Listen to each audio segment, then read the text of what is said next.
Bismillahirrahmanirrahim. Assalamualaikum warahmatullahi wabarakatuh. Ismi Faisal Mubarak, ana talibun li qismi ta'limil lughah al-arabiyyah fi Jamiati Syekh Nurjati Al-Islamiyah Al-Hukumiyah Cirebon.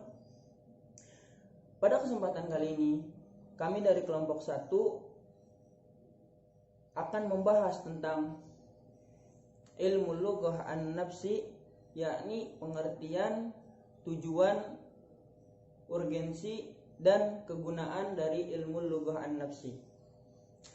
Saya sebagai pemateri yang pertama akan membahas tentang pengertian dari bahasa, ilmu lughah, dan pengertian bahasa, pengertian ilmu lughah, dan pengertian ilmu an-nafsi. Baik, langsung saja yang pertama, yaitu pengertian bahasa.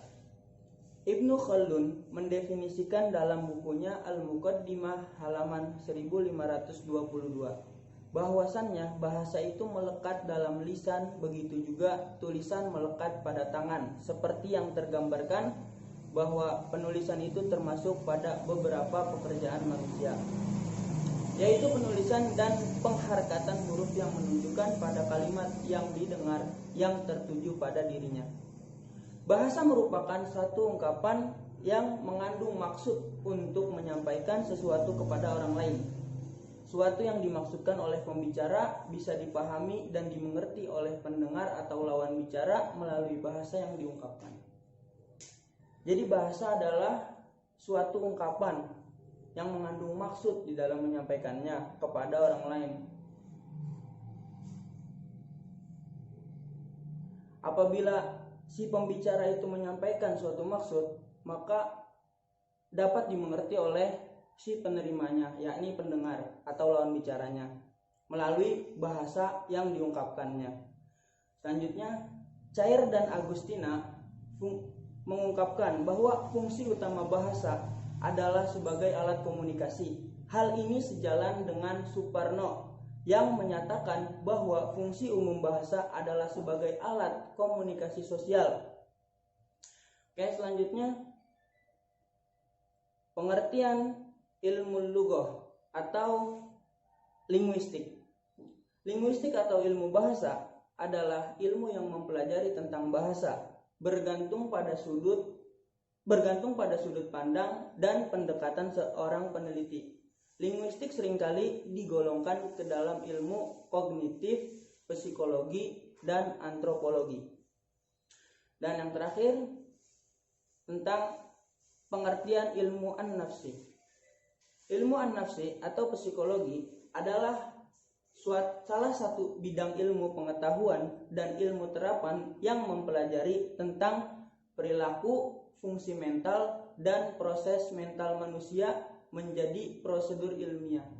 Mungkin itu saja yang dapat saya sampaikan sebagai pemateri pertama untuk pengertian ilmu lughah an-nafsi itu sendiri, dan tujuan, urgensi, dan kegunaan akan dilanjutkan oleh pemateri kedua dan ketiga.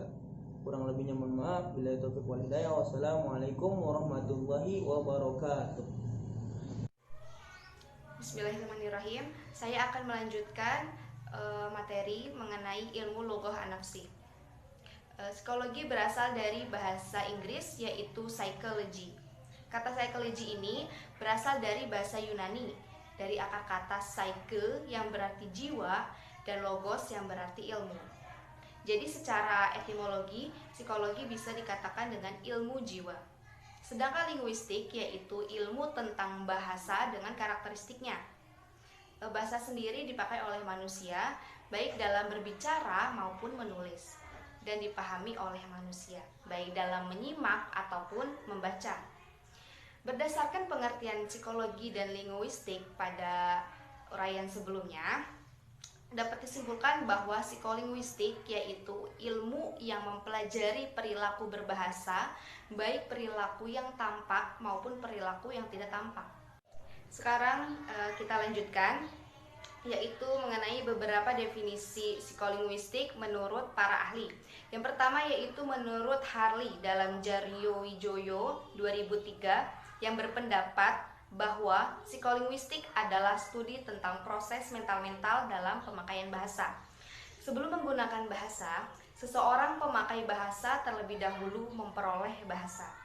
Sedangkan menurut Level dalam Maret 1983 mengemukakan bahwa psikolinguistik adalah suatu studi mengenai penggunaan dan pemerolehan bahasa oleh manusia.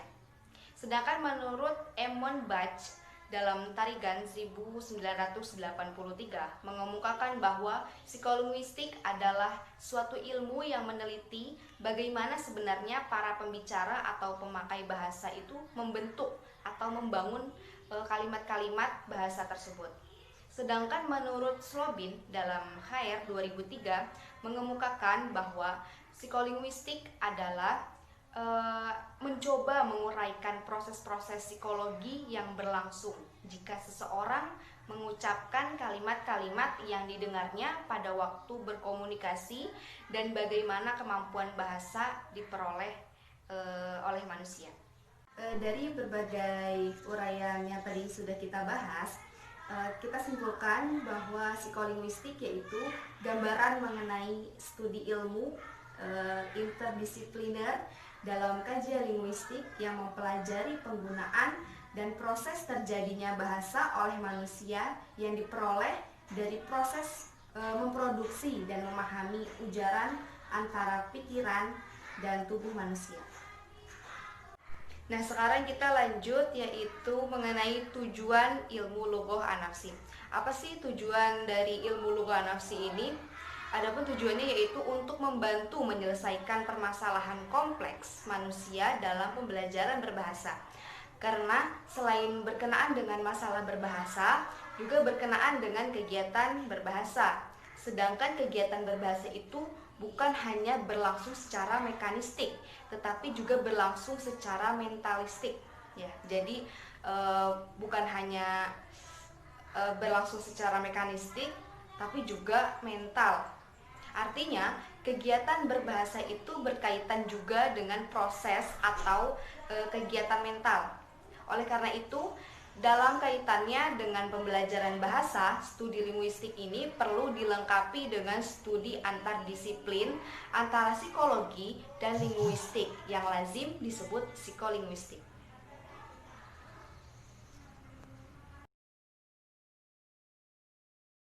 Bismillahirrahmanirrahim. Mu'alif akan melanjutkan poin urgensi ilmu al-lugha an-nafsi dalam pendidikan bahasa dan kegunaan ilmu lugha an-nafsi dalam pendidikan bahasa.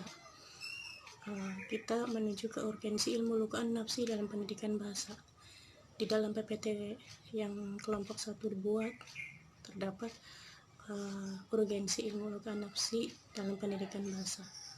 Ilmu lugha an-nafsi atau biasa disebut dengan psikolinguistik berperan penting karena mencoba menerapkan pengetahuan psikologi dan linguistik pada masalah-masalah seperti pada pengajaran dan pembelajaran bahasa. Pengajaran membaca permulaan dan membaca lanjut. Kedewibahasaan atau biasa disebut dengan bilingual atau perihal pemakaian dua bahasa seperti bahasa daerah dan bahasa nasional, dan kemultibahasaan. Penyakit bertutur kata seperti afesia, gagap, dan lainnya, serta masalah-masalah sosial lain yang menyangkut bahasa seperti bahasa dan pendidikan, bahasa pembangunan nusa dan bangsa.